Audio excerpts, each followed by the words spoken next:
All right, so welcome everyone. Hope everyone's having an awesome day. You know, and glad to be here for our little Azure meetup.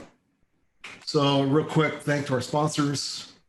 Really, the main one, .NET Foundation. So, they sponsor the group. They also put us up. We're listed on their site for the .NET Virtual Meetup. It's really nice that they do that. And then we have our other sponsors as normal. Upcoming meetups. At the moment, I don't have anything scheduled for September. But give me another week or so, and I'll have something scheduled for September.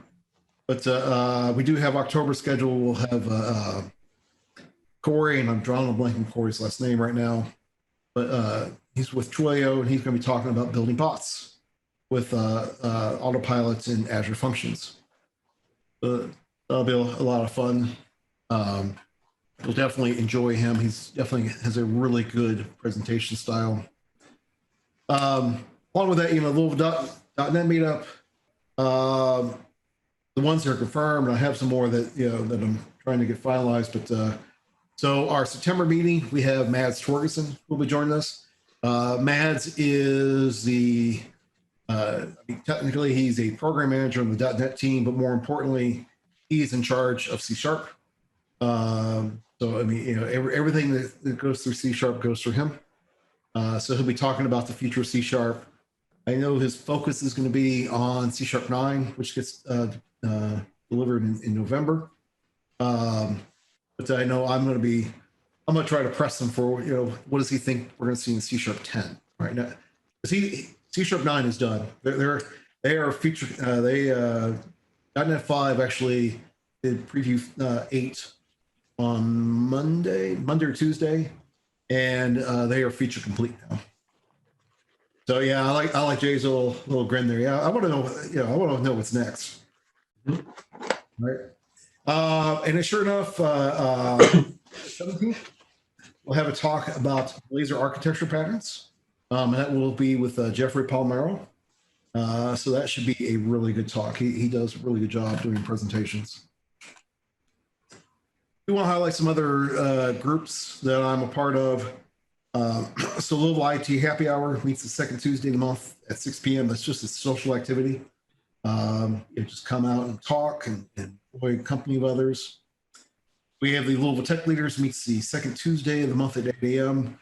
That is, and tech leader means whatever it means to you, right? I mean, so if you're some type of leader on a tech team, then this is a group for you.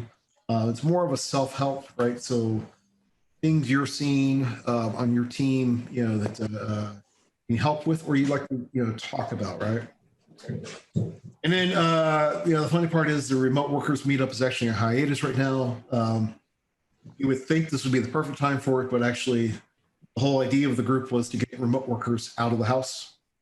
So I put that on hiatus because we tried meeting since the pandemic, and it just didn't really make much sense. But I highly encourage you to look at other meetups. Go to meetup.com and so forth, and look at what other meetups are going on. There really are a lot of meetups out there to look at. For example, and I do have it on here. There's .NET Vegas, which is the group that Jay runs. I'm glad I have that all here. I just picked a smattering of ones that I go to. So yeah, there's a lot of good choices out there. That's one of the benefits of the pandemic. Is all these groups that are they're doing their meetups online. It gives you the opportunity to learn more stuff. With that being said, and I talked about this real quickly. I mean, there is the .NET Virtual User Group, which is run by the .NET Foundation. I know they need to update their slide because I know they have a whole lot more than 94 members now. But I mean, this is run by the .NET Foundation as a way to help promote user groups such as ours. And more importantly, the .NET group, because that's really what their focus is on. But definitely check that out. Lots of great meetups you can see. At least a couple every week. One last announcement or promotion I give, so I do stream every day at 11:30 on Twitch. My channel is TaleLearCode. And we do different things. Just depends on what's going on with me that week. So like this week, so like yesterday, and we were working on slides for TDEFConf, which is a conference down in Tennessee in October. And today we started working on, I actually will be speaking to NDC Sydney. Of course, I finally get into NDC, and it's a virtual conference. I can't actually go to Australia. But we just got started working on the slides there today for that session I'll be doing there. Now that's what I'll be working on tomorrow. So definitely check that out. That's 11:30 a.m. Eastern time. All right, final last thing to say. After Jay's presentation, we'll keep the line going. We will stop the Twitch stream, but those on Zoom, I'll stay on as long as folks want. Just gather, right, and talk and so forth. So with that, I'm really happy to have Jay again. I mean, this is kind of funny. I haven't seen Jay in a while. Now I see Jay a whole bunch because he spoke in July for Louisville.net. He spoke last week at Copalooza, and here he is again this week. You really can't get enough of Jay, honestly. So with that, I'm gonna turn it over to Jay. All right. Share screen.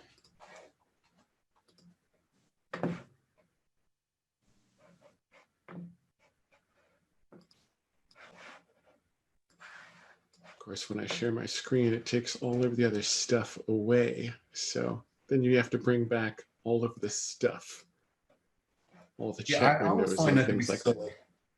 Why can't you just leave it on there? Right. Zoom isn't really designed for multiple monitors, I guess. Yeah.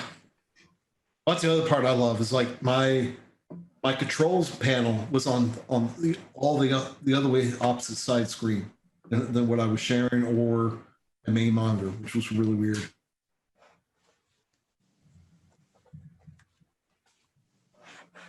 And I gotta find the chat screen, which is over there hiding behind, or the video screen, which is over there hiding behind another window.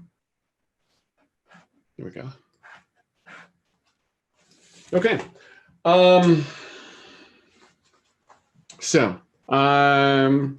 The problem at hand is integration of our code. Integration is a pain. Integration is when we're taking our code and making it play well in the same sandbox as everybody else's code. So like merge commits inside of Git.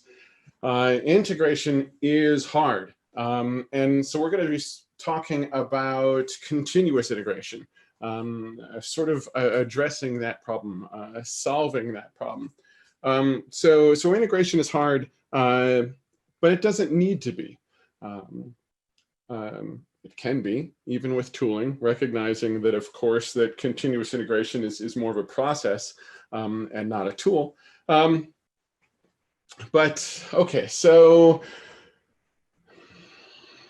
the best analogy for really that I've come up with for really assessing and addressing what integration is and continuous integration is, think about continuously integrating your brain, because you're working on something at work, you're working on something for your job, or even if it's just a side hobby that you're working on your free time. If you're working on it right now, if you worked on it, if you just left work a couple hours ago and were working on it, then everything that you were working on today at work is still relatively fresh in your memory. It's still booted into RAM, if you will.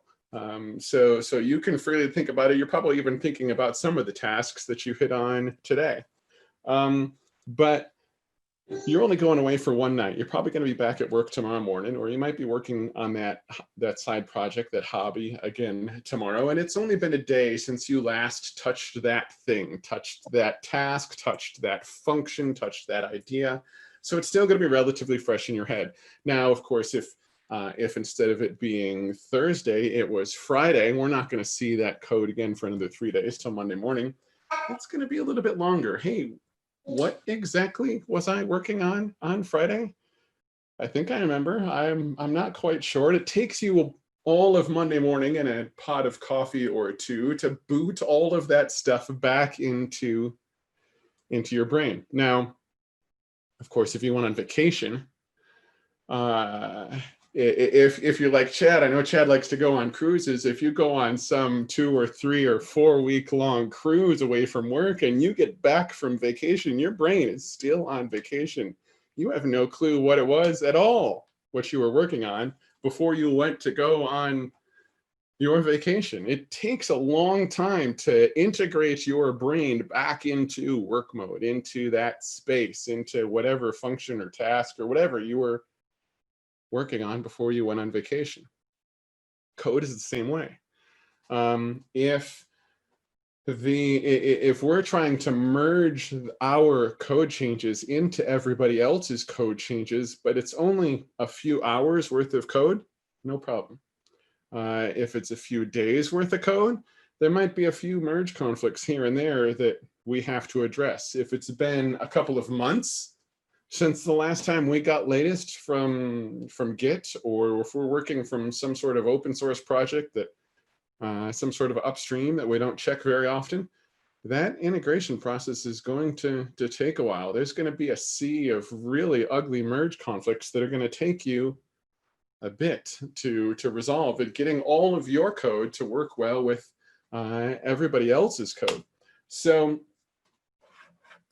that's part of what continuous integration is trying to address. It's sort of what continuous integration is trying to solve. It's making sure that it's no more than yesterday since we were last trying to integrate our code. It's continuous, as the name implied. Years ago, when I first started getting into this whole idea of continuous integration, there was a lot of great information available from Martin Fowler. And Martin Fowler came up with these 10, I guess you could say 10 tenets of what continuous integration is. My notes just completely knocked over my laptop. That was fun. So first up for his 10 tenets is maintaining a source control repository. So that's number one. Having a source control repository for your code. It doesn't really matter what it is. Doesn't matter if it's Git. Doesn't matter if it's Mercurial. Doesn't matter if, I don't know, you're still on Visual Source Safe. As long as it's something a little bit more than just a file share. Something that has some history to it, that has some change tracking, have some sort of source control system. Number two is making sure that the application is self-building. Automate this build. Turn it into one command off of a command prompt, or one button, one menu item will make the entire system ready to go end to end. We're used to this from things like Visual Studio. Visual Studio, we just hit the build button, or hit, I think, what, Control-Shift-B is the keyboard command, and it'll compile the entire system. F5 to run it. We're used to this self-building process, but that's not always the case, particularly if we have larger projects that span multiple solutions. But still, a tenet of continuous integration is making sure the entire system end-to-end is self-building. And in addition to self-building, making sure that it's also self-testing. So this is all about having self-tested code. Tests, unit tests, integration tests, some sort of automated test to help us identify, and to help the code base identify for itself what works and what doesn't. Now, this isn't dependent upon test-driven development. This isn't dependent upon TDD. Continuous integration doesn't care if you've written the tests first, if you've written the tests last, because all of this is going to be approached from a commit standpoint, from a source control standpoint, since source control is step one. So if you're writing tests, whether you've written them first or last, TDD style or not, generally the production code, your feature code, and the unit testing and integration testing code that tests that production code are all going to go in a single commit. So continuous integration would have no knowledge of if you wrote the test first or last. It doesn't care. Number 4 is everyone, originally it was worded everyone commits to the baseline every day. Of course, from let's say Git standpoints, that's going to be whatever your mainline branch is. But I would counter argue that these would need to be more than just every day, as often as possible, frequently, multiple times in the same day, because really we're trying to eliminate those conflicts. A good scenario for that would be, let's say that we're working on making a new website, and you're building out the login functionality for the website, and I'm building out the profile editing functionality of the website. We're both going to need a user class. And on that user class, we're going to need some sort of common properties, like tracking the email address, because we might not have a username. It might be the email address that's the the credentials are email and password instead of username and password. So we're both building out that functionality. I create a new user class to run property. Profiles. You create a new user class to run login.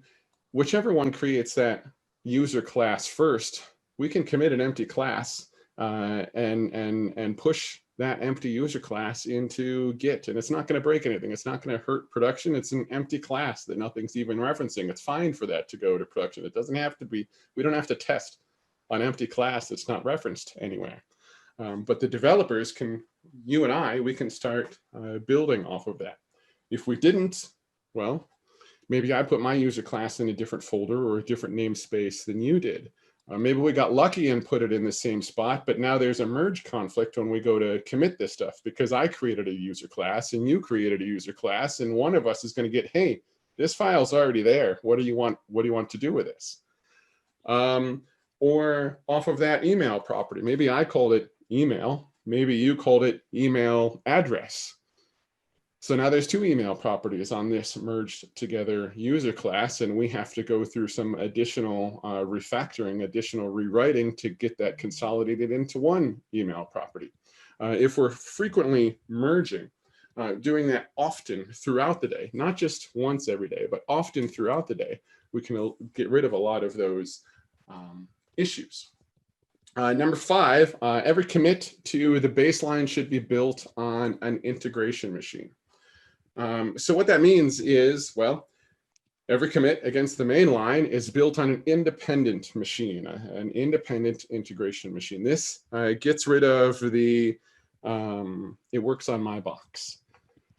Because oftentimes, particularly with source control, it absolutely will work on my box and not work on yours. We've all done it where we've added a new class, and at least in the old .NET framework days, where every single class file was also referenced in the project file, we added a new class and forgot to commit the project file, and nothing worked.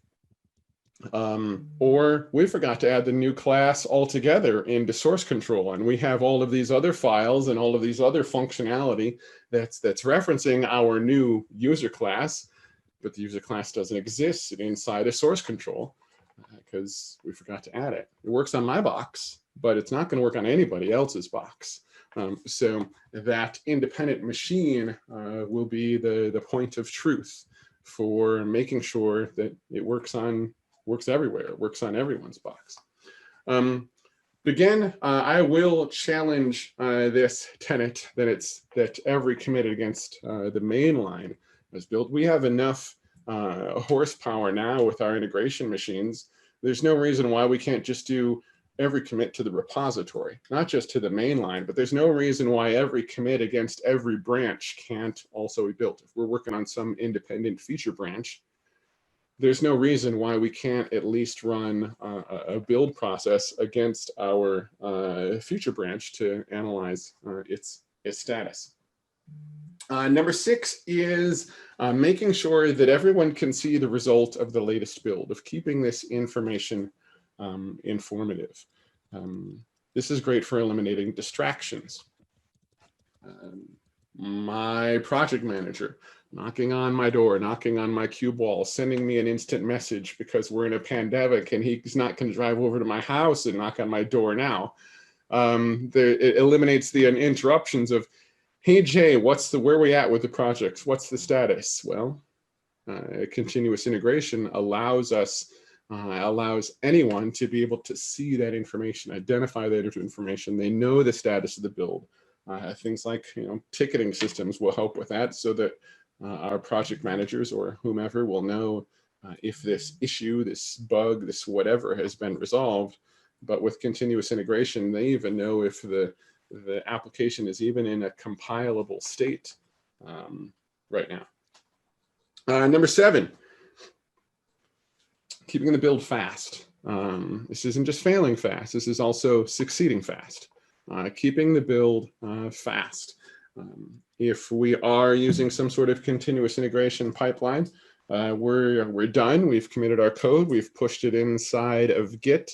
The worst thing that can happen is it takes 15 minutes to run through the build process and it broke. Because now that's 15 minutes of me dropping that RAM out of my headspace, dropping that thought process out of the headspace. Or even worse than that, not only am I on to something else, my code is now 15 minutes into something else and probably isn't in a compilable state because I'm halfway through creating a user class or refactoring some functionality. The system doesn't build right now, but I broke the build 15 minutes ago. So I've got to be able to stash my changes, some sort of action to put my local machine back into a solid state, back into the state of my last commit, undo all of the stuff, completely explode that thought bubble that was looming over my head with all of the current information on the current task. That's all gone, that context switch is there. But if that wasn't 15 minutes, if that information came back in a minute, 2 minutes, it's not going to be as much of a deal. Number 8, making it easy to get the latest deliverables. This goes along the lines of number 6 of keeping the build informative. Having access to the latest distributable, having easy access to that latest distributable also gets rid of distractions. It eliminates things like a lead tester coming over to my desk or my messages. Hey, Jay, can you get us the latest build over to the test environment so that we can test it out? Or the sales folks, hey, Jay, we want to give a demo to the client on where the project stands right now. Can you help us out? And poof goes that thought bubble of all of the tasks that I was currently working on. If we can keep easy access to the latest distributables, then anybody who wants to get at the current test environment or the current demo environment or whatever the current download is for your desktop, your phone, whatever the application is, they can get it themselves. They're empowered to do it themselves without interrupting others. Number 9 is testing in a clone of production, testing in a production like environment. All of continuous integration is to not only get rid of our commit merges, but to make sure that we have confidence in our code base so that we have our own knowledge of the status and viability of our code base. So testing in a production-like environment makes sure that all of that functionality is tested before it's actually in production and in front of the great international test fleet. If something goes wrong in test, we can turn that environment off. We can't ever turn off production. our great international test fleet is just going to keep hitting F5 over and over and over again on their browser and making things worse. So a clone of the production environment. Now, that's not always fiscally possible. Production might be 24 load balanced servers, and it would be cost prohibitive to have another 24 independent load balanced servers for the test environment. But that's not to say that we can't have at least two. Something that's still testing load balancing. We can make sure that session affinity is working, that whatever session management that we need is working. Where the issues with that might be hidden if we only have a single server that's not load balanced in the test environment. Or things like if we're going to have an independent domain and a SSL certificate inside of production, making sure that we have an independent domain with an SSL certificate in the test environment. So we can test all that SSL functionality, making sure that, because we're still running a full framework .NET project that's still on 4.5, defaults to TLS 1.0. And we have some sort of integration now that requires the TLS be on version 1.2. Things that we wouldn't find unless we were testing underneath SSL with an independent domain. Making sure that every piece of functionality that's in production has some sort of clone, some sort of counterpart in the test environment. This doesn't mean an exact replica of the entire production infrastructure, but at least duplicating the functionality. And finally, from Martin Fowler, number 10, was making sure that the application is self-deploying, of automating the deployment. We have this one-step build of whether that be clicking a button or entering a command line command, making sure that we also have a one-step deployment. So this means a full automation of all of the steps involved into testing to the production environment. It's not manually taking a server out of the load balancer, deploying it, putting it back into the load balancer, manually taking out the next one from the load balancer, deploying it, putting it back in, manually pulling the third one out of the load balancer, deploying it. All of that stuff should be automated. It's not running through some sort of schema diff tool between the production and the test database so that we can copy over the production schema. It's making sure that we have some automated database migrations that will apply that stuff for us. And if it goes wrong, automatically rolling it back for us. It's not just restoring from the latest production database backup and losing all of the data in between, if we even remembered to make a backup of the database before we deployed it to production. When we're manually deploying things, we forget things.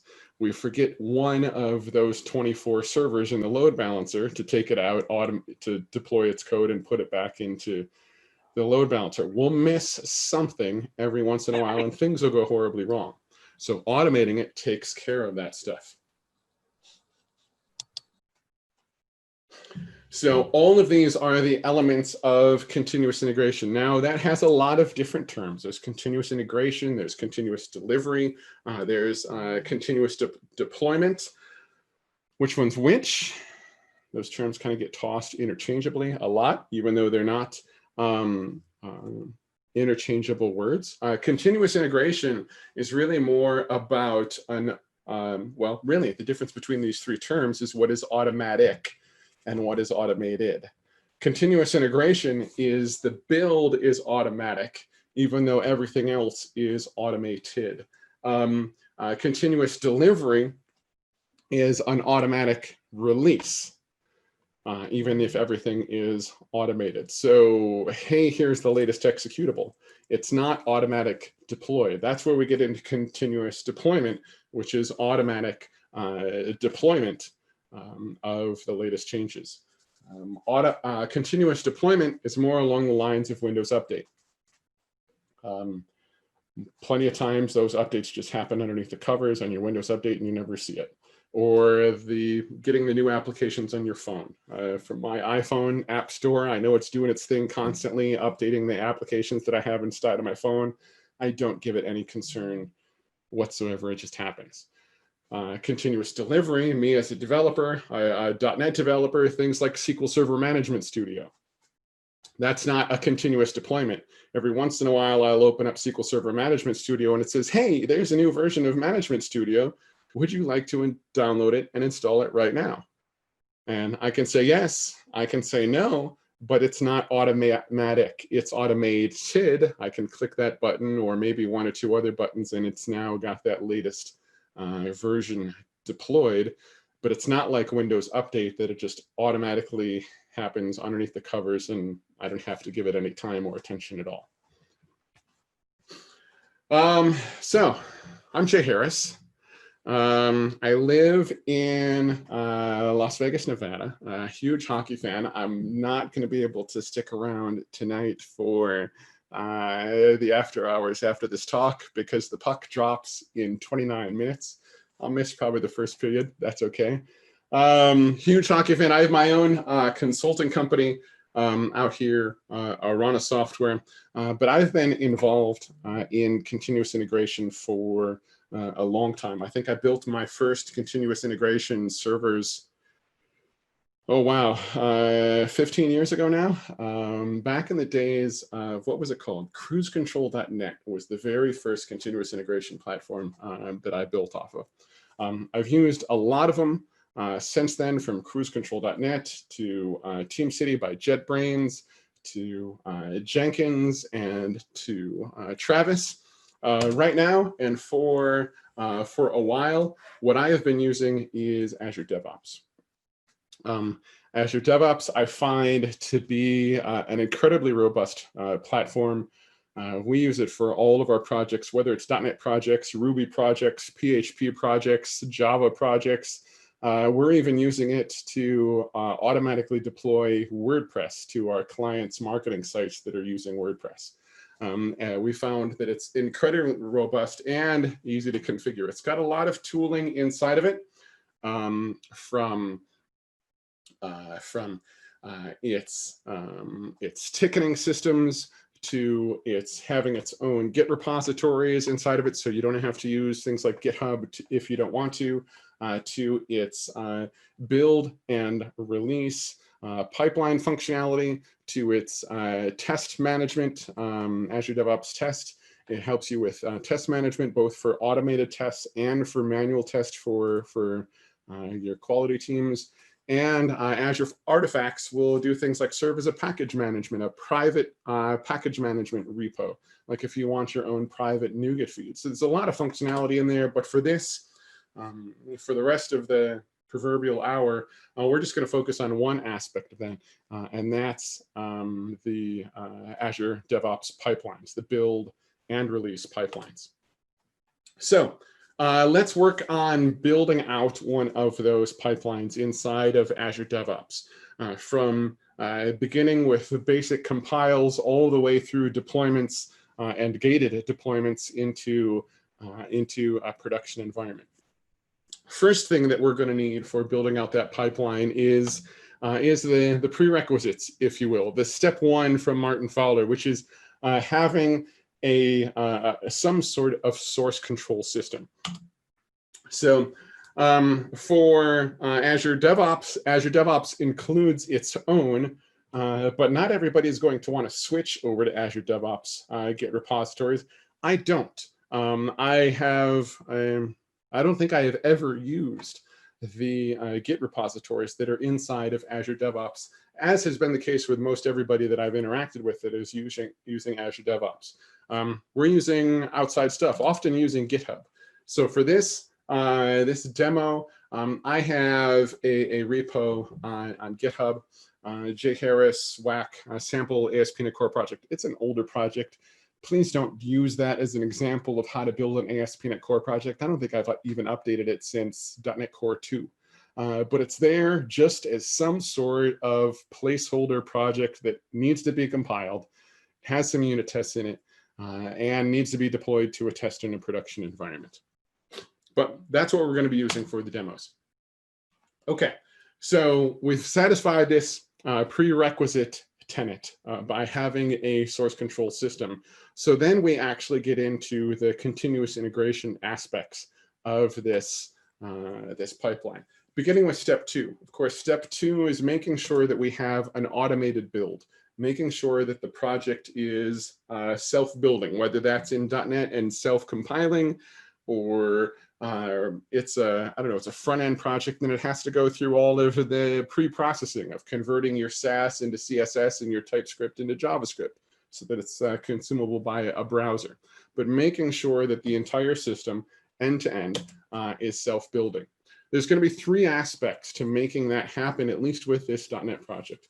Number 1 is we have to pull down the latest source code. Whatever the source code happens, whatever state the source code happens to be at right now, we're going to need to get those latest changes. Number 2, we're going to need to restore packages. In modern software development, it really doesn't matter what platform we're using, whether we're using PHP on Laravel and we need to run a composer update, a composer install, or we're in Ruby and we need to install all of our gems. We've got to run through NPM packages for Node or the NuGet packages for .NET. Pretty much every ecosystem has its own package management system, and we're going to need to restore all of those latest third-party components. And then finally, once we have the latest source code and we've restored our third-party components, we need to run our build. So for this step 2, we're going to start out with connecting to a repository in Azure DevOps. We're going to set up our GitHub personal access tokens because we're not using Azure's own Git repositories. We're going to go over the basics of pipelines and builds. We're going to do our package restore and actually run the project compile itself. So beginning with Azure DevOps, the recordings here, I've recorded all of the demos just so that I don't have to get bitten by the demo gods and worry about Azure being down or GitHub being down or some sort of something being down and not cooperating. So all of these are pre-recorded as I walk through them. So some of the interfaces are a little old as they make revisions to the interfaces, but still largely the same. It's just a new skin on the same existing workflows. With one exception. So we start out with this welcome screen and we're going to go to pipeline and builds, and it's going to say, hey, we don't have any pipelines yet. That's still normal. But when we go to this new pipeline stuff, there is a step that allows you by default to build YAML-based functionality. And while that YAML functionality is incredibly powerful, for anybody that's not already familiar with Azure DevOps, I find it to be a little overwhelming. So they also have what they refer to as the classic editor, which is more of a WYSIWYG style of building out your pipelines. The release pipeline functionality still uses it, but the build pipeline more prefers this YAML style. But we're going to be using the classic editor for building out our pipelines, that WYSIWYG style, just for those introductions. So we'll hit that new pipeline button.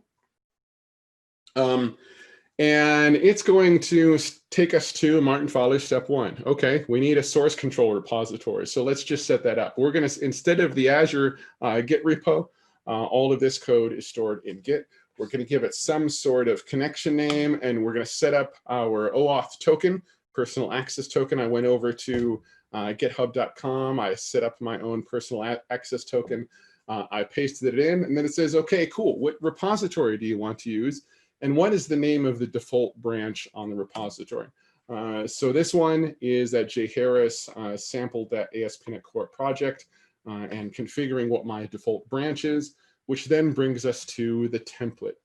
As you can see, there's a lot of different options that are available to us for a default template of setting up the basic stuff, whether it's a Python project, a Maven project, a full framework, or a .NET Core project, a Ruby project. All of these templates are available to us.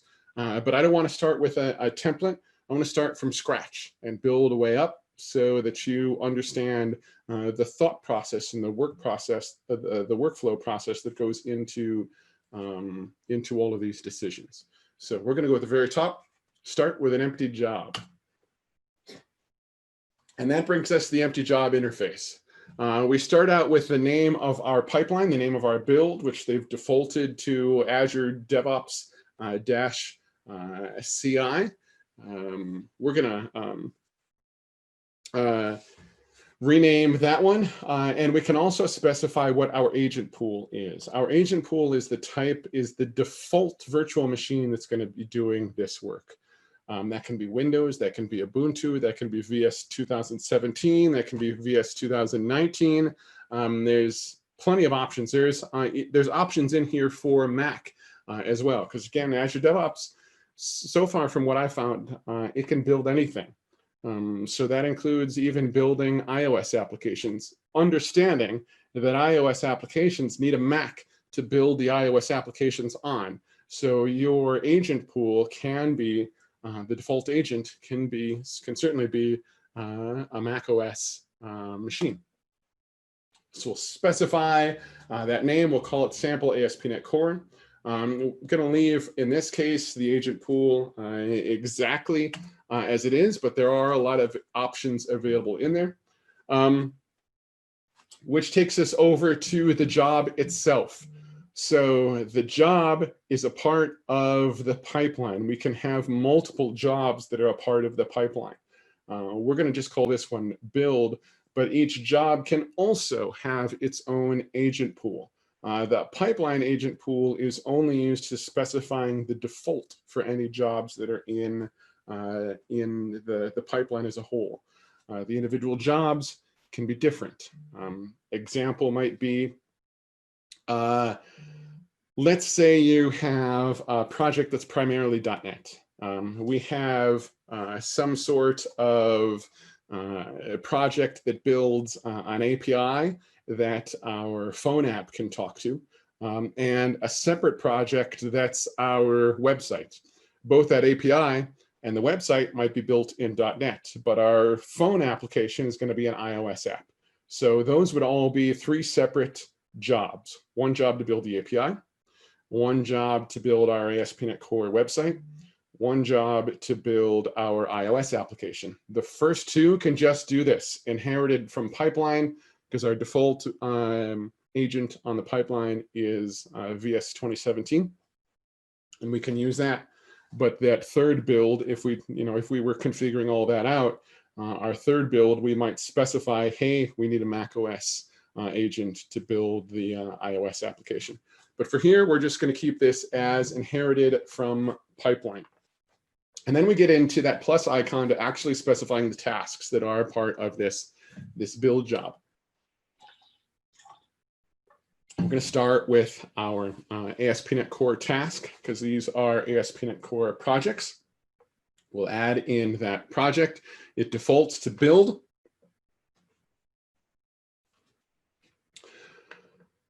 But we don't want to build yet. So we're going to set this command to restore, because that first step of pulling the latest source code we've already done. When we connected it to the repository, each of these build processes will default to just getting the latest commit from GitHub. In this case, that second step, we want to do a package restore. The third step we're going to do is build. Now with the .NET Core command line, if we just did .NET space build on its own, by default, it will do a package restore as a part of that. I recommend separating those tasks out, which is why at the beginning here, we're just going to do a .NET restore. The reason why I recommend separating those tasks out, sort of having a single responsibility per task inside of your build job, is because something could go wrong. Let's say NuGet's down. If you only had one task, .NET build, and NuGet was down, you'll get an email that says, hey, the build broke. The build step broke, even though it has nothing to do with the compile of your application. It's just that, that NuGet.org was down. By having these as separate tasks, we'll have a restore step first. The restore step will let you, and if NuGet.org was down, you got that email, it'll tell you, hey, we had a failure in the restore step, rather than just some sort of general failure in the build step and you have to do more triage. Oh, it's just NuGet is down. So it's much more informative when something goes wrong and you have them as individual steps. So we have .NET Restore as our first step. Now we're going to go back to that plus icon, add a second task, another one of those .NET tasks. This one we're actually going to keep as build. We need some additional arguments here of no restore, because again, .NET space build from the command line by default is going to do a restore and a build. We already did a restore, so we don't need to do a restore the second time. So here we'll give it the flag of no restore, so it'll focus purely on the build step. We can add some additional configuration, like if we want to put this into a debug build versus or a release build. So any variable-based information that we want to supply. So we can go into that variables tab, specify a new variable that we're going to call build configuration with a default value of release. Head back to that task, back to the arguments, and we can say -- configuration is the value of that build configuration variable is release. Variable resolution inside of Azure DevOps is $parenthesis. So anything that's inside of $parenthesis, whatever variable name that is, will reference the variable name you have listed over in that variable tab. So from here, we just go to save and queue. Not only are we going to save this build job, we're also going to kick off the build process so we can see the status of that build. It's already initialized an agent from the agent pool. It's already checked out the latest code from GitHub. It goes through the .NET restore process.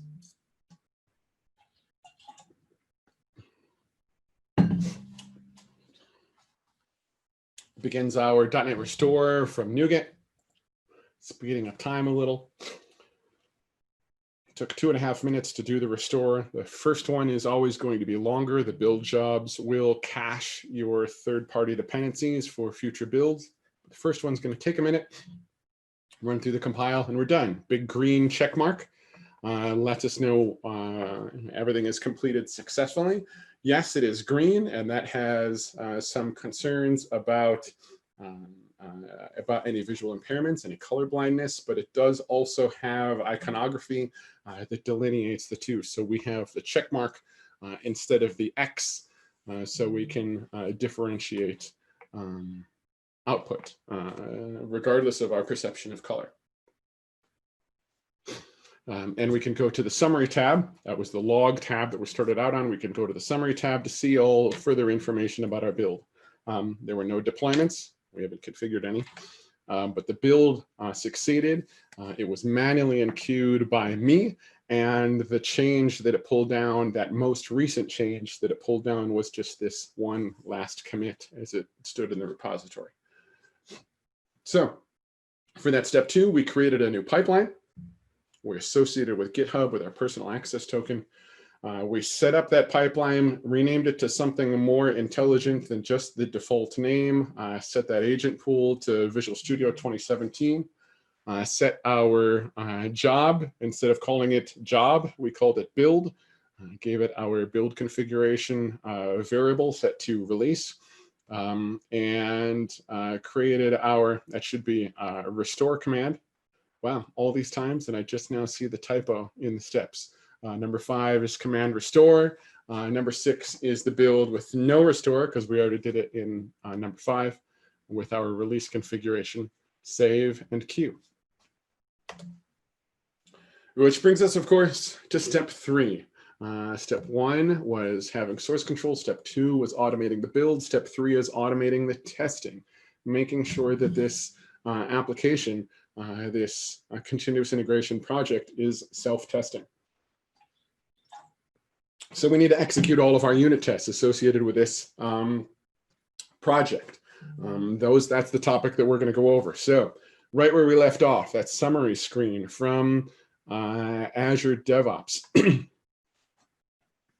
going to go into the edit button to edit this pipeline and make some additional changes.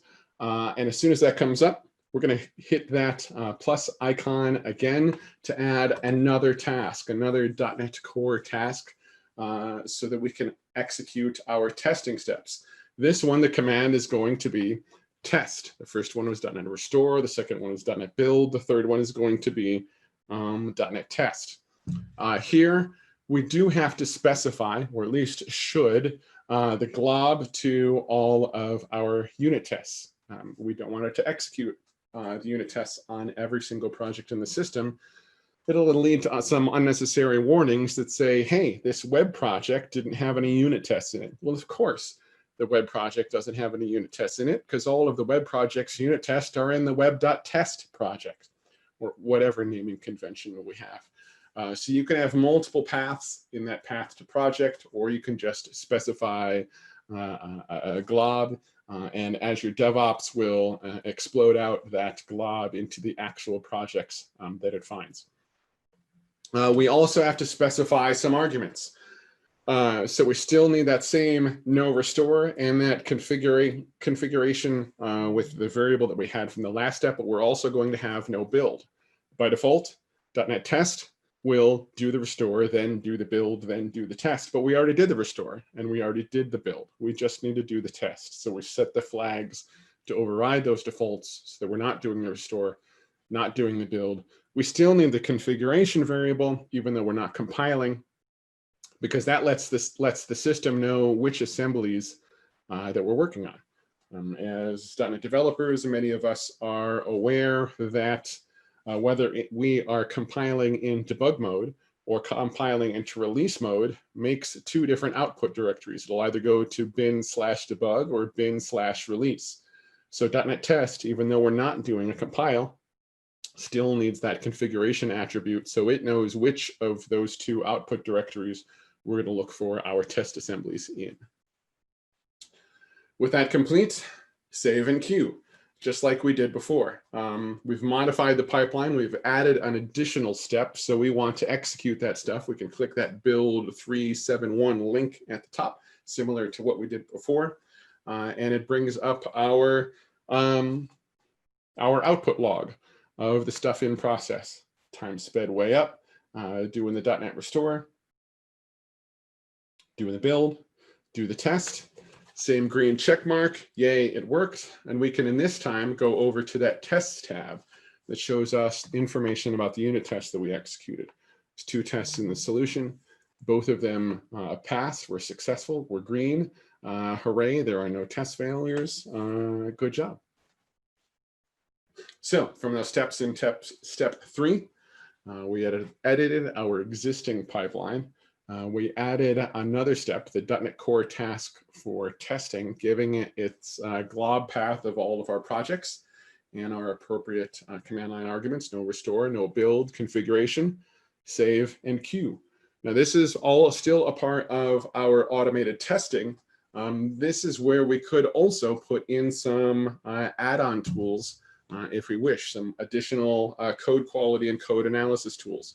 Maybe we're doing code analysis, like style analysis, FXCOP kind of stuff, to make sure that we're using spaces instead of tabs as we're supposed to, or putting all of our curly braces on the end of the line instead of the beginning of the next line like we're supposed to, or whatever your code format syntax are.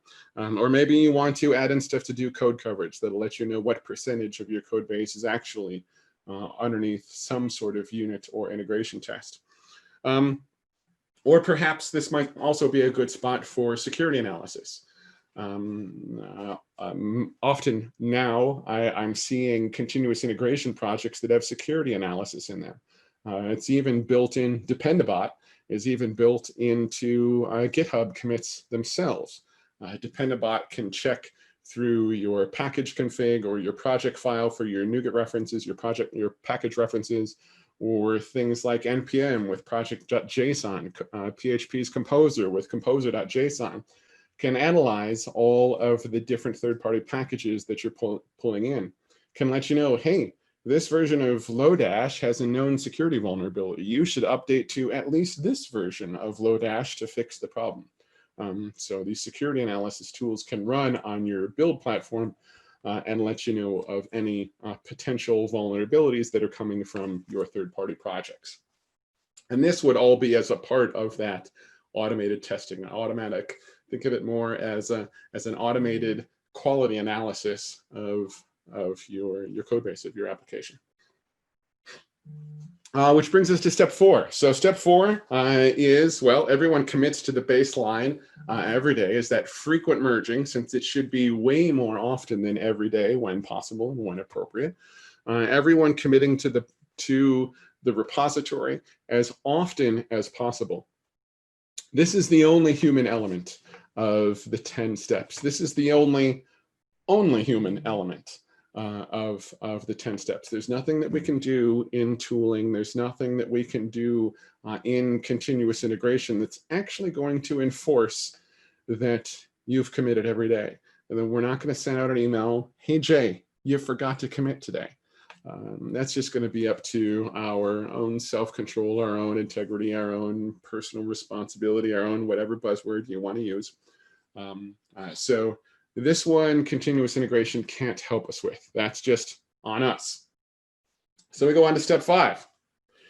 Every commit to the baseline should be built. Every commit, as far as I'm concerned, every commit to the repository should be compiled on an independent integration machine. Of course, that independent integration machine is our Azure DevOps machine, is that agent from the agent pool.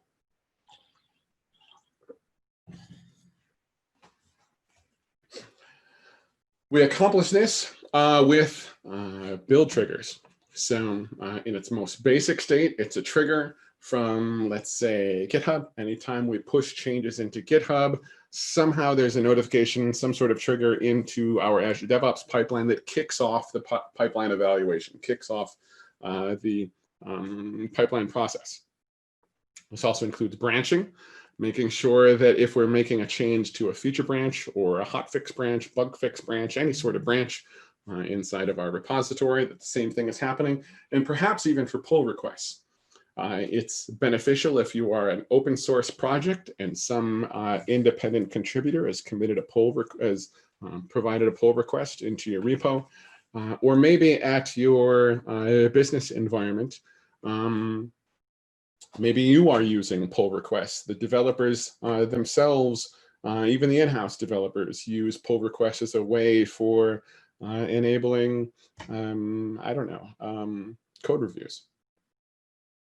Pull request comes in, and we can do a code review on all of the pull requests before they're actually merged into the main line, into the main branch. All of these opportunities are available inside of Azure DevOps. So through step 5, we're going to go over those commit triggers, and we're also going to go over schedule triggers. So picking up exactly where we left off, that test summary tab, we're going to go to the edit button to edit our build pipeline. We don't have any additional build tasks to add in. This time we're going to go to the triggers tab, which starts with that continuous integration checkbox, which we're going to check. And that opens up a bunch of other options. So that enable continuous integration check, that sets up a hook, a commit hook into GitHub, so that whenever a new commit is pushed into GitHub, GitHub executes the webhook that lets Azure DevOps know, hey, we've got new code. Go do your thing. Kick off your build process. That second box, batch changes, it's tempting to check that one, but leave that one unchecked. What that does, so that you're aware, is let's say there's a commit in process right now. And right now, from our timings that we have from our own build log, we know that this build process takes about 4 minutes to execute the entire build end to end. Within that 4 minutes, all of us commit changes into GitHub. While this previous build is still in flight in Azure DevOps, let's say there's another 5 commits. With batch changes, when the current build is done, it will immediately kick off a new build, but it'll just get latest. It'll sort of, think of it as smushing all 5 commits together in one pull. And then executing continuous integration on that. The issue with that, though it's much faster, the issue with that is if one of us broke the build, now we need triage to know which one. Maybe we'll get lucky and the build output, the compile error or the unit test error will tell us exactly what the problem is. But oftentimes that's not going to be the case. And we're going to have to do some triage into which of the 5 of us that made a commit in the past 4 minutes broke the build. Without that batch changes checkbox checked, with it unchecked, when it's done with the current build, it's going to pull down the very next inline, the very next sequential commit and run that through the process. And when that's done, it'll pull the next one and run that through the process. And through that, after that's done, run the next one and run through that process. So it'll go through those 5 commits one by one. And that way, if somebody broke the build, we know instantly who broke the build. We know which commit broke the build. And with that, the author, which person broke the build, so that they can begin addressing the problem. It's not to shame them so that, you know, Jay has to wear the "you broke the build" hat and get everybody else donuts. It's just so that we can eliminate the triage time. So I recommend leaving that one unchecked. Now, we also get into branch filters because we talked about building branches as well. By default, the continuous integration trigger is only going to be against your mainline branch, whatever you have called it. I recommend changing that to go build all of the branches. So any commit is made into the repository against any of the branches, this enable continuous integration trigger will execute against it. We can also go into pull request validation, do the same thing, check the box there, specify which branches you're receiving pull requests are the ones that are actually built. And further, we can go into these scheduled builds. Often these are called nightlies because they'll be scheduled at night. But we can specify any sort of recurring build. In this case, there will be an automated build on all weekdays at 3 a.m. Pacific time. So local for me here in Vegas. Now, that checkbox right below it, only schedule builds if the source or pipeline has changed. I recommend unchecking that one for very similar reasons to why we unchecked the batch build process. So with that, only check builds if the source or pipeline has changed. If the pipeline hasn't changed, so we haven't added any new tasks, we haven't edited the pipeline and added a new task inside of the build pipeline, and the source hasn't changed. So if I do git pull, it's going to say, hey, there were no changes. If the pipeline hasn't changed and the code hasn't changed, then we can skip the build. The problem is, the issue that I see is the build pipeline and our code aren't the only aspects to our application. Every single one of the applications that we build rely on third-party tools as well through that package restore. And the package restore stuff might change. I mean, even if we're pulling down the exact same versions of our dependency graph from our packages, knowledge about them might change. A good example is those security vulnerabilities. Right now, there could be a security vulnerability in the current version of Lodash, but we wouldn't know it. That might not be identified until Monday, or until 3 days after we finished the project and launched it into production. We've launched into production. We're done with the project. There's going to be no further edits to the build pipeline, and there's no further edits to the code. But a few days later, someone identified that there's a security vulnerability in Lodash, and with this nightly, executing, even though our source code hasn't changed, it's executing things like that security test that we did in step 3, automating the testing. And now we get a warning or an error, or however we've committed it. Hey, there's an issue here in this one package. There's an issue, there's a vulnerability, and you should address it. And it lets us know from the continuous integration process that our code isn't as robust or doesn't have the quality that we previously expected. We can go bump the version of Lodash, commit it, and make a new hotfix release to production, whatever we need to do. So after that, we just save. We're not going to save in queue this time because we didn't modify the source code. We didn't modify the tasks of the build pipeline. We just modified the triggers. So we're just going to save. So with that, step 5, we edited the pipeline, went to the triggers tab. We enabled continuous integration and told it to not batch the changes. We enabled continuous integration on all of the branches. We got rid of that branch filter that filtered it down to just the main line. We enabled pull request validation. We set up a scheduled task for 3 a.m. every day and saved. Step 6, everyone can see the result of the latest build. This is all about keeping that build informative. We get most of that information through the notifications that we receive from the build system. So for step 6, we're going to go over build notifications as well as build status badges, like we can put on our wiki or some sort of status website or on our README inside of GitHub, things like that. So back to where we left off, that triggers tab where we had just finished setting up our nightly build, our 3 a.m. scheduled trigger.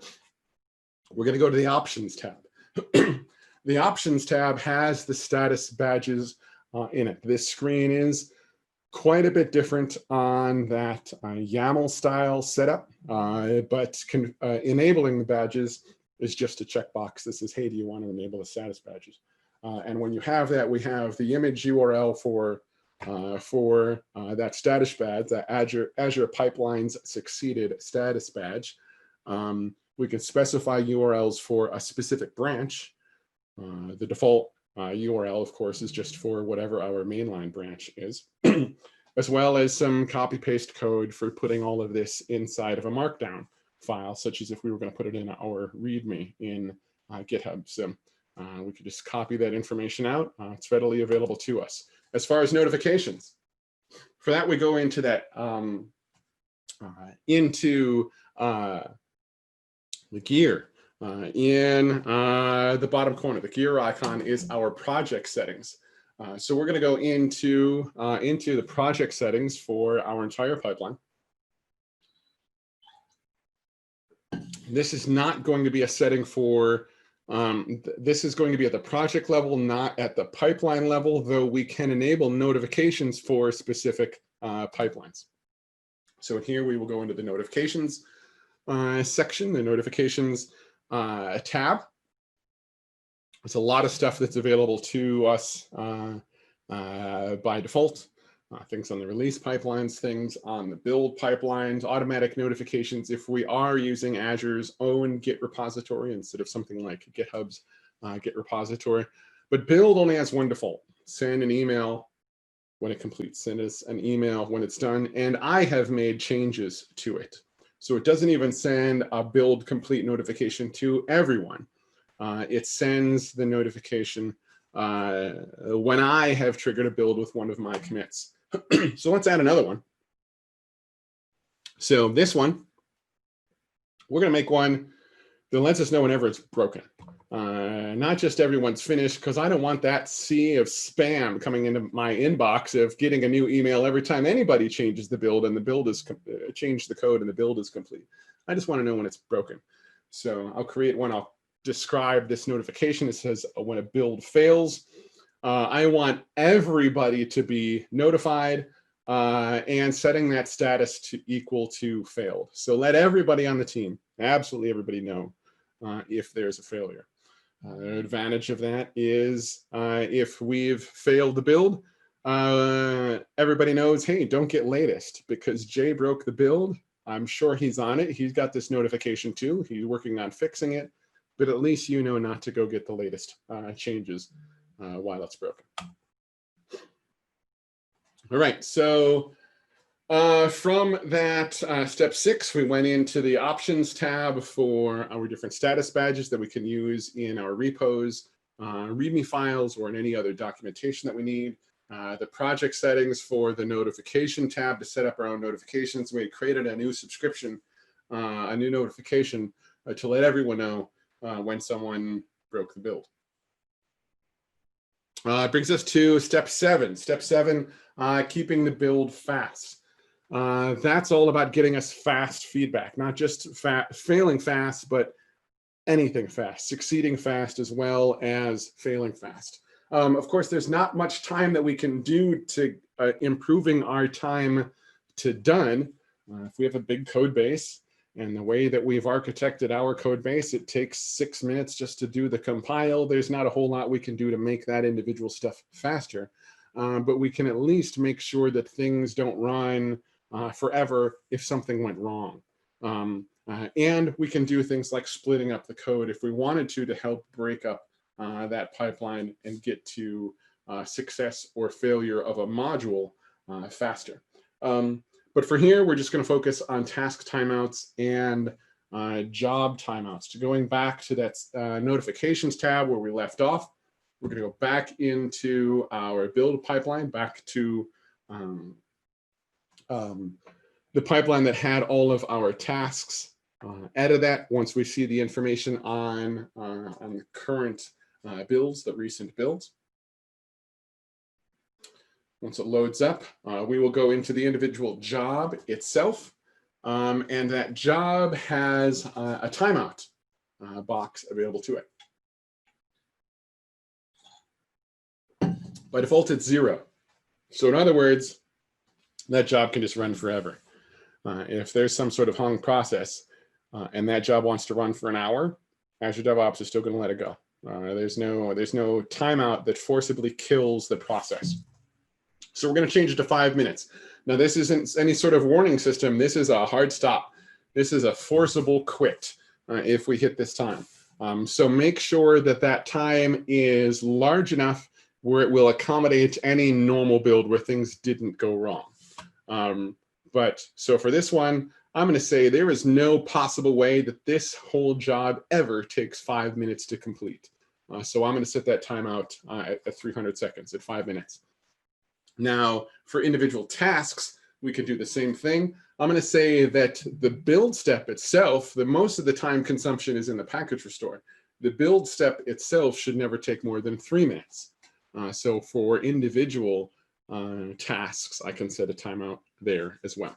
So for our step 7, after we save, for our step 7, we went through editing the pipeline inside of the tasks tab, and we set the timeout for the job at 5 minutes, and we set the timeout for an individual task. This case was the build task at 3 minutes. So that takes care of the continuous integration part.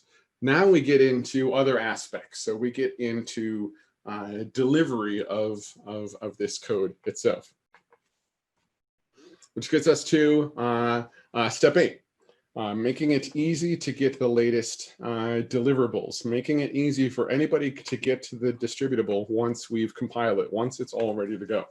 So this website that we have, we've done the package restore, we've done the compile, we've executed all of our unit tests. We have some semblance of code quality that we've tested for. So now we need to be able to get a copy of the latest website. That might be through something like a zip file or an MS deploy file. That could be a NuGet package or whatever your package style is for your package management system, but some way that it is all gathered together, packaged up, archived up, whatever, into a distributable that we could send off to, whether that be to a phone, to a desktop, off to a web server, whatever. So for the step 8, we're going to go over publishing the output into what Azure DevOps calls artifacts and making those artifacts available externally from the build pipeline. So from where we left off, setting the timeout on that .NET build task, we're going to add another one, another .NET Core task in this case, because we're going to take care of publishing our web project. So we add that new .NET task. We set its command to publish. We still need those same arguments, no restore, no build, our configurations so that we know which directories that publish should look in.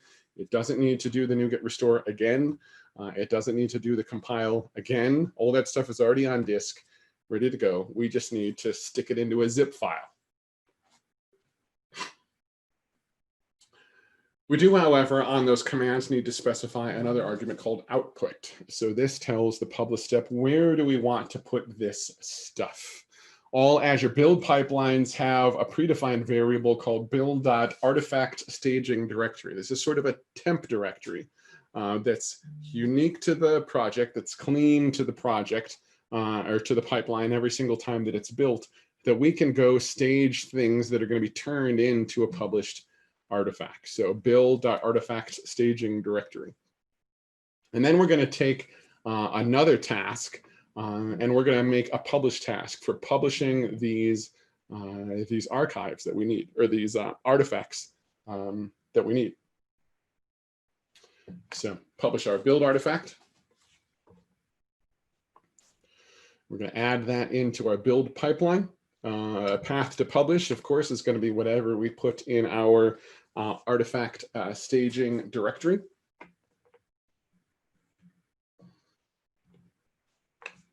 And we're done. Save and queue. Once we run it to run through this build process again of running through the restore, the build, the test, actually going through the publish, and making that artifact available to us. So it goes through the process, getting its agent ready, runs through all of the stuff, checks out latest code from GitHub, does our package restore,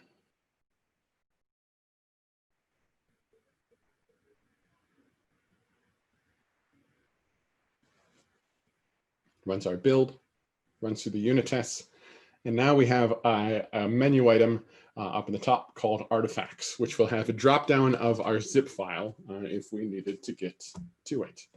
So for that step 8, we created a new .NET Core task called it publish, where we zipped up the output with the appropriate path and arguments, and added another task, publish the build artifacts. That lets Azure DevOps know, hey, this one, this file, this directory, we're going to need to keep that around, make that stuff available. That's not the files that you're going to just go destroy, that you're going to delete once the job is done. Step 9. So now that we have our distributable, we want to get this into a test environment. We want to get this into a production-like environment. So we're going to go over for an initial deployment that takes care of our release to test. So we're going to go over release pipelines, consuming that artifact that we built, that build artifact, that zip file. We're going to go over different stages. In this case, our stage would be the different environments that we want, maybe a test or a staging or a production environment. We're going to start out with just test, and then go over some continuous delivery and continuous deployment steps of that stuff. So from where we left off, the log file, the output of our new artifact build, we're going to go into, instead of the build pipelines menu, we're going to go into the release menu. It's going to say, hey, you don't have any release pipelines yet. So we're going to create a brand new one.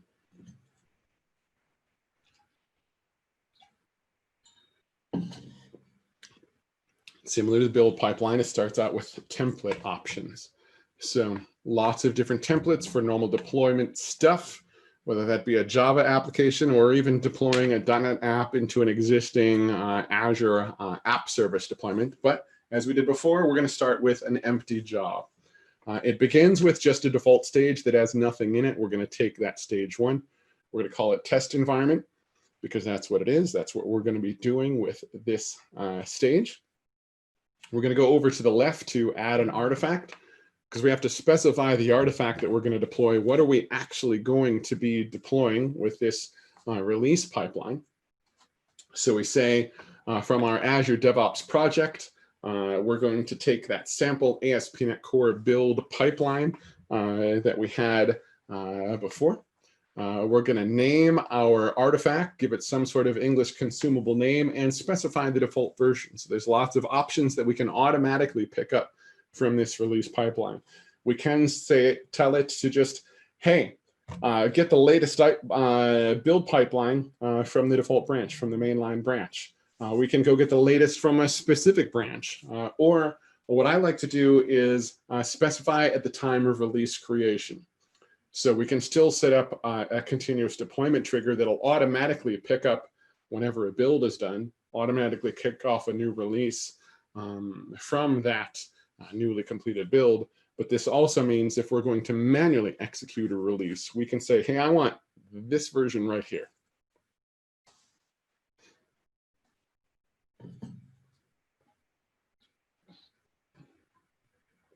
So once all that stuff is selected, we can also enable, we add that in and enable our continuous deployment trigger. Just got to turn that on. We can specify individual branches. I don't want every single commit against every single branch automatically deploying to our test environment. So this one, I do want to lock down to just what our mainline branch is. Anything that comes in, any successful build pipelines, any successful builds from our mainline branch, those I want automatically deployed to the test environment. I go back into that test environment stage, and similarly with adding new steps in our build pipeline, we go through that. We have the similar interface for building out steps in configuration for our release pipeline for whatever is executing the tasks. Same as before, I still have an agent pool. Your agent pool can be different than what's in your build tool. Keeping in mind, this isn't stuff that's going to be responsible for compiling and unit testing. This is going to be whatever agent pool is most appropriate for managing the deployment. Maybe you wanted a Windows machine and Visual Studio 2017 for compiling your .NET application, but maybe you really want an Ubuntu VM to run your deployment because you're deploying this with rsync over SSH. Who knows? Maybe the Linux-based tools or a Bash command line is more appropriate for executing the deployment tooling, not the compile tooling. So they can be very different agent pools if that meets your needs. We'll still stick with the VS 2017. We'll start adding our tasks. We're only going to have one task here, and that's our Azure App Service deploy, because that's where this is going to be heading. So we will add that in. Some settings need some attention that we have to configure. First and foremost is specifying the Azure subscription that we're going to be deploying to. It uses my sign-in to give me a list of all of the subscriptions. I'm going to select mine. I do need to hit that authorize attribute because that will do an automatic exchange of an OAuth token. So that I don't have to be logged in, because I won't be logged in when this automated system is doing its own thing. I'll need to specify the app service name, so which specific app service instance I have on this subscription. And then I'm also going to need to specify the artifact that I want to publish. So rather than just whatever zip file is in the working directory, I want a very specific one. I want the one that came out of that artifact.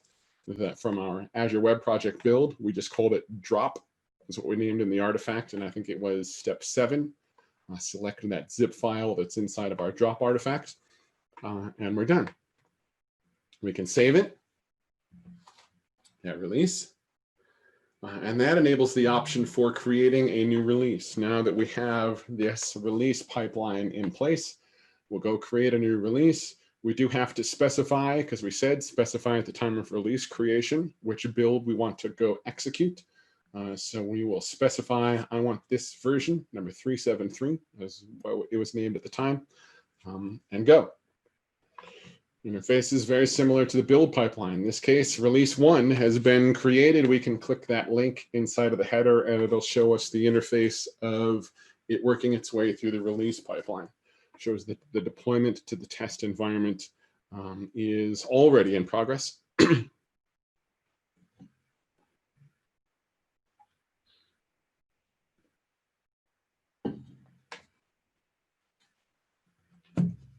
Goes through all of the various steps, which include downloading the artifact from the build pipeline project, from the build pipeline process. Including the last step was our Azure App Service deployment. And it's done. It's successful. So we created a new release pipeline. We configured our release artifact, linking it to the build pipeline that created the artifact. We enabled that artifact's continuous deployment trigger. So whenever there's a new mainline branch build that's been done, that's automatically going to be deployed to our test environment. Set up all of the appropriate triggers to make that happen, including the app service deploy task for deploying our web artifact to our workshop dev Azure subscription instance, saved and triggered a release. So now we have continuous delivery because that package is making it even its way to the test environment, and it's available for us to put on the production environment if we wish. So go through the last step of continuous deployment to get it all the way automatically into production, which is step 10, automating the deployment, making sure that every step all the way through production is automated. Now, just as it can be beneficial to whenever there's a new commit, a new successful build, to automatically put it on the test environment, we might not necessarily want it to automatically go to the production environment. We might want to make sure that there's some human eyes or some human intervention of saying, yep, I'm okay with this going to production. So we can also set up gated deployments, put up an approval process in the way. So we're going to go over cloning stages, because since test is production-like, that means all the deployment process is going to be almost identical, and we can clone the test stage into production. We're going to set up some post and pre-deployment conditions, as well as work on the after stage triggers, as it calls it. So right where we left off, the successful release 1 that's been successfully deployed to our test environment. We're going to go edit our release pipeline. We're going to need to make some changes to it. First up is cloning the test environment. Since the test environment is production-like, it's almost a copy of the two, we can copy the stage and just make the appropriate edits. One, of course, is editing the name, because this isn't test environment copy. This is going to be the production environment. So give it an appropriate name, go into those tasks. We still just have the one task for test of the Azure App Service deployment. So the same thing here, the only thing we needed to change was our app service name, our Azure App Service. We're not going to be deploying this to Workshop Test or Workshop Dev. This one is going to go to Workshop Prod for production. Back into the pipeline, we have some pre-deployment options that are available to us, as well as post-deployment or post-stage options that are available to us. To get in the stage, we want to make sure that this is an after stage. So this is various ways of linking these stages together.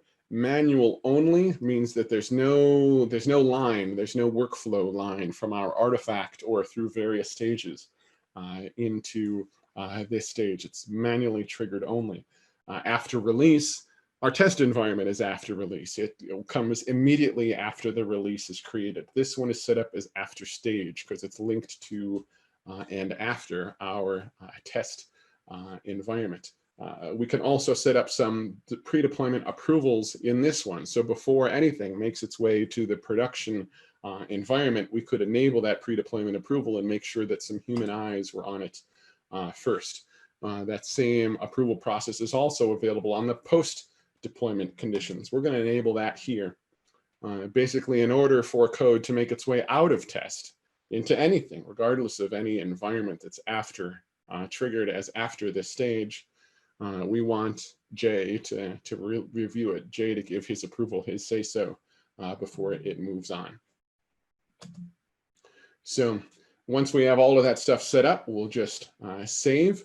We're not going to go through a release process because that's it. That's the 10th step. So we're going to go through an end-to-end workflow on this one to rather than queuing a new release from an existing build, it's all through a continuous deployment and continuous delivery process. So we're going to trigger a new build just as if we modified some code and pushed changes to the code repository. So we're going to queue a brand new build. So we got the blue clock icon on this new 5th build that lets us know that it's still in flight, that's still in process. We can click on that item and we can see here that it's also still in process, the spitting icon in blue going through the process that we're used to at this point, checkout, .NET restore, onto build and test and publish, making sure our drop artifact is available to us. We can hit that release link to the top, that menu item to the top, or we can go through the releases on the sidebar to show all of the releases, including the currently successful release 2, or release 1, and our in-process release 2. It's got that after deployment approval, so it's done. and now it just says, hey, we need an approval to make our way out of test and ultimately into production. Nothing is going to happen until someone approves it. So there's an email that I would have received, or I can just click on that blue box that brings up all of the appropriate approval interfaces. Pending approval, I can hit that approve button, give any sort of reason of why, yes or no, I like this release. I'm just going to hit that approve button, and the deployment is approved. With the deployment approved, going back to the release information, we can see that the production deployment is already underway, and now that the production deployment is completed. There are also, one of the options available on that approve screen is also a delayed deployment, a delayed approval, if you will. So I can set this up so that, yes, I approve this making its way into production, but don't kick off that production release right now. Start that production release at midnight or some sort of, whatever off-peak time that I want to specify. All that functionality is available in here. So at step 10, we added the release pipeline. We cloned the test stage. We just copied it and renamed it to production, and set it to use our workshop prod deployment task. We also set up all of the appropriate approvals and triggers, as well as saved and triggered a build instead of just triggering a release. And that's the end-to-end process for continuous integration in Azure DevOps. Now, there are some ways that we can do it wrong, some anti-patterns. One is there are some anti-patterns that we can do on committing. Remember that number 4 is everybody commits to the main line every day or as frequently as possible. One anti-pattern is making that infrequent, of still just committing, merging your code once a week, once a month, whenever you're done with your feature instead of incrementally along the way. It's really going to degrade your confidence in the code base and any analysis that you get out of the continuous integration process. Another anti-pattern on committing is bottleneck commits, because the big boss says, hey, I saw Jay's talk. I want to make sure that you commit every day. So make sure that you commit when you're walking out the door on the way home.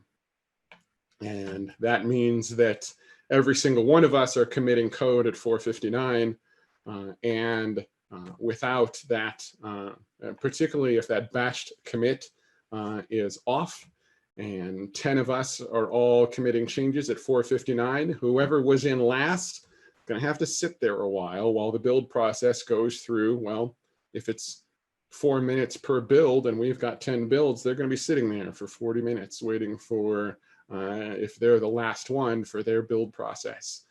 Or if we enabled batch commits and it only took a few minutes to get through all of them because they were all batched together, one of us broke the build and we have to spend some extra time on triage, figuring out who was the unlucky soul that broke the build and has to address their code.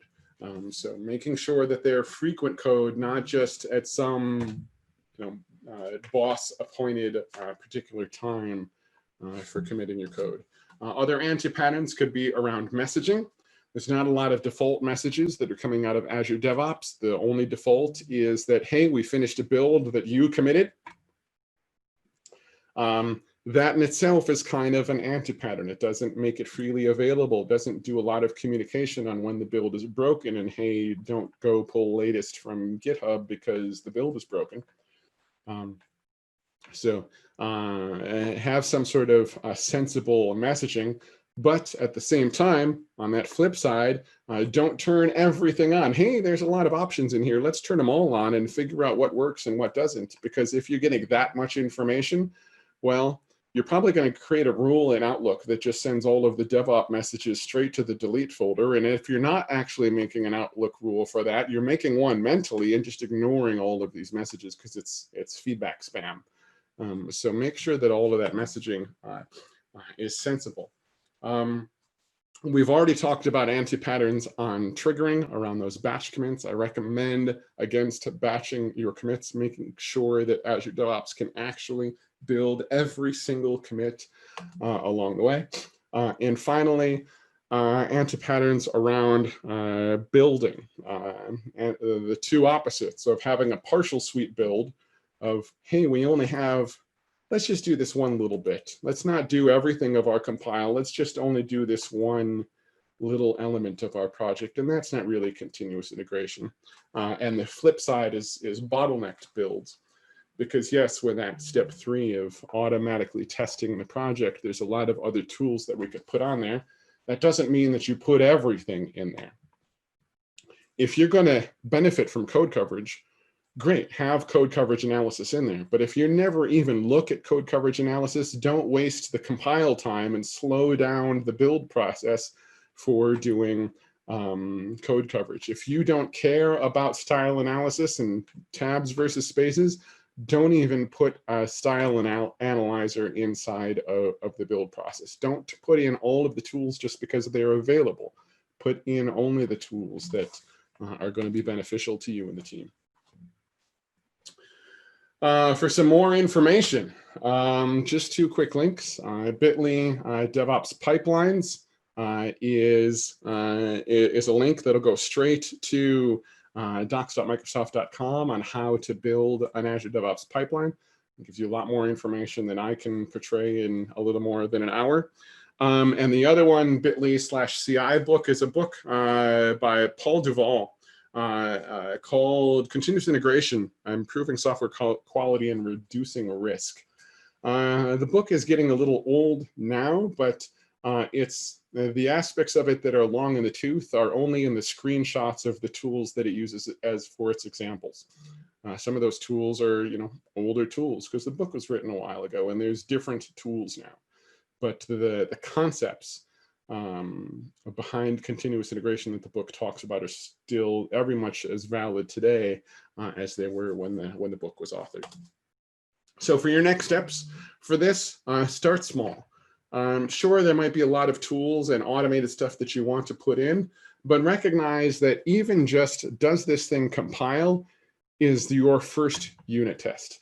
Making sure that the build itself, that the compile is green is the first unit test. So that's better than nothing. Even if you don't have the time to put in all of the other things, even if you don't have time to put in automated testing, automated execution of your unit tests, just does this thing compile is beneficial for a continuous integration process. Start small, and over time, you can work towards more and more of that automation. Even if you don't use a release pipeline, just does it compile is a good first step, and you can work towards automating the unit testing, automating the artifacts, automating the deployment to test, automating the deployment towards production, and really get some confidence in not only your code base, but in your ability to deploy it and consume it. So that's it. So I'm Jay Harris. I'm at Jay Harris on Twitter. If you want to reach out to me, because the best questions that you may come up with will be long after we hang up, feel free to reach out to me. I encourage you to use that managing code hashtag on Twitter so that we can also follow each other's conversations, each other's questions. And also feel free to reach out to me by email at j@aranasoft.com. So does anybody have any questions? So a question came through Twitch. Could you share some best practices for CI/CD for DB migrations for multi-tenant applications using Elastic database pools? Oh, wow, that's pretty specific. Yes. I don't have any. I have plenty for databases that are not Elastic pools. But as for Elastic pools, no, I don't have any best practices, common practices, good practices at all. For many database stuff, for just, I guess, normal old school run-of-the-mill databases, certainly make sure that all of your migrations are coded, not using things like schema diff tools. Have some migration processes. A lot of people like Entity Framework's migration system. I don't. Even when I'm using Entity Framework, I really don't like Entity Framework's migrations. The one that I use the most is for the .NET world, is a library called Fluent Migrator. It allows you to, in C#, build out your migrations and not have to worry about making sure that it's, the right SQL code, making sure that you have your drop table and create table syntax for, and putting all of the primary and foreign key constraints, having all that syntax well formed. You don't have to worry about it. You can just use fluent syntax inside of C# to build all of that stuff out. And that can still be part of your build process. For me, I even have unit tests around my migrations. So I'll have a unit test that might restore from a SQL script, a current snapshot of the database, and then it'll run all of my migrations against it. I'll also have a second unit test that not only does that, but it also executes the rollback on my migrations so that I know if when I'm doing a production deployment and something goes wrong, I can execute that rollback and all of that code has still already been tested. And that can still be a part of the automated deploy process as well. I mentioned earlier that we're even using Azure DevOps for deploying our WordPress instances. So as a part of the deployment process, we're still using the WordPress CLI and running the WordPress, the WP space core space database command that is very similar. It runs WordPress's database migrations as a part of the deployment. It's running that every time, even if there's no new migrations, and the command, just like Entity Framework migrations, will say, hey, you're already at the latest version, there's nothing to do. But we still run that against every single environment. So any of that stuff, really anything that's a part of your deployment process, there's a way to automate it. There's a way to automate away even things like taking your web server out of the farm before you deploy to it. So get all of that stuff into a batch file or a bash script, and once it's there, you can make its way automated into a continuous integration process. But for elastic pools, no, I'm sorry, I've got, as the guy from Survivor would say, I've got nothing for you. Head back to camp. Another question you got was, when should you use Azure DevOps and when should you use GitHub Actions? That's a good question. And the answer to that is it's moving. But for me,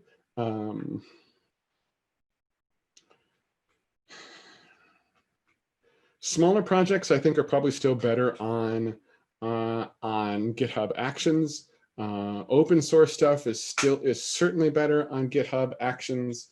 For corporate things, I like Azure DevOps better for when we need different retention, when we need different security access to it, particularly when that security access is based around Active Directory, Azure AD.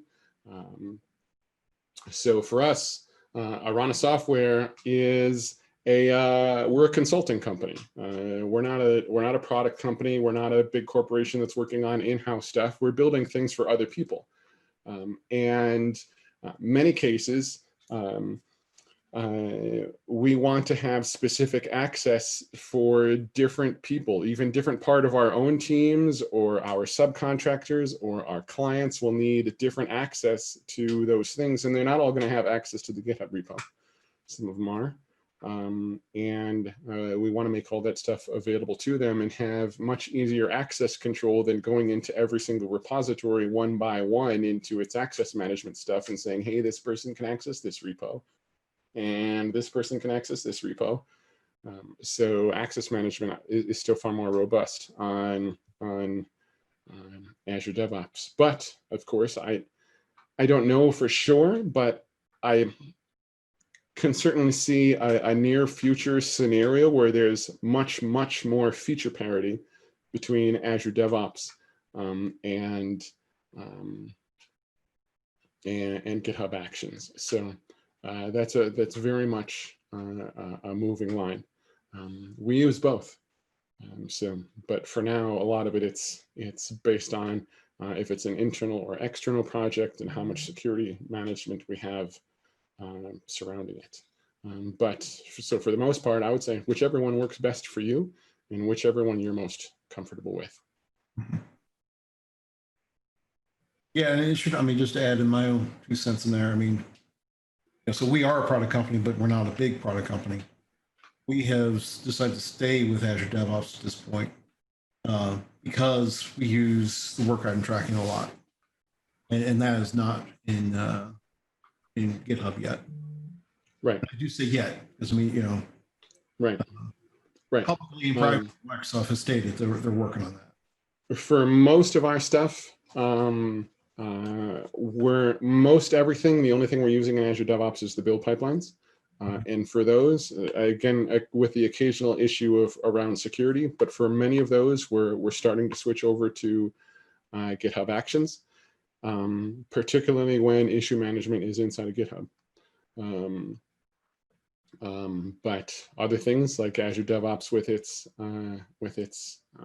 artifact management, with its package feeds inside of it, there's several of our clients that also have their own internal private NuGet packages that so many corporations have that core library that's used in everything. And we can do a project reference to every single solution under the sun to that core project, but that's very heavy-handed, especially as versions change. Because if we want to refactor some class or some element that's inside of that core project, but we can't because everybody's got a project reference to it and we refactor it and it's going to break the build on all of our downstream projects. So instead, using NuGet packages for that core project, and everybody's pulling it in from NuGet packages. And as we get to that downstream project, we can update its NuGet package and fix all of the broken builds from that NuGet package.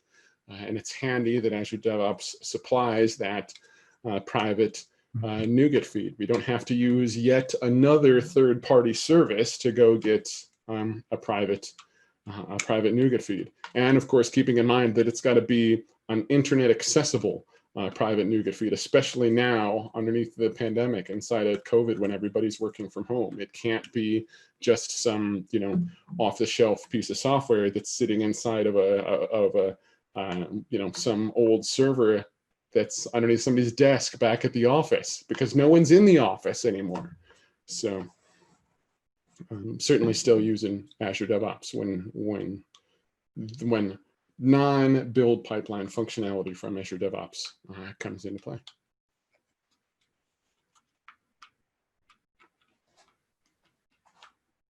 Now there's a question of how big is your organization and what's your industry? So we're a consulting company.